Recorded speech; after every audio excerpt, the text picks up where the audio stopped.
Then Jesus said to those Jews who believed him. Would you say those are believers? If they believe in Jesus, are they believers? Okay, if you believers abide in my word, you are my disciples indeed, and you believers shall know the truth, and the truth shall make you free. They answered him, we referenced this the first night, we are Abraham's descendants, now watch this closely, and have never been in bondage to anyone. How can you say you'll be made free? Jesus answered, watch this, most assuredly I say to you, whoever commits sin, and this word for sin is habitual sin. Whoever has a habit of sin, continues in habitual sin, is a slave, is in bondage to sin. Okay, look at me just for a minute. Jesus is talking to the Jews who believe in him.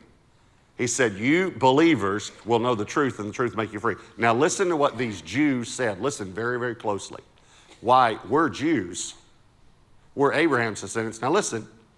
And have never been in bondage to anyone. Have y'all ever read the Bible? They had been in bondage to everyone. They'd been in bondage to the Egyptians, the Babylonians, the Chaldeans, the Grecians, and when they made the statement, they were in bondage to the Romans. You talk about spiritual blindness. He said, you can be made free. Now listen, this is what they did. This is because I like to talk about blindness. Here's what they did. Why, we've never been in bondage to anyone. Okay. So when a pastor gets up and says, you can be made free. Listen, if you'll get in this word, you can be set free. Here's what Christians do. Why, we're Christians. We can't be in bondage.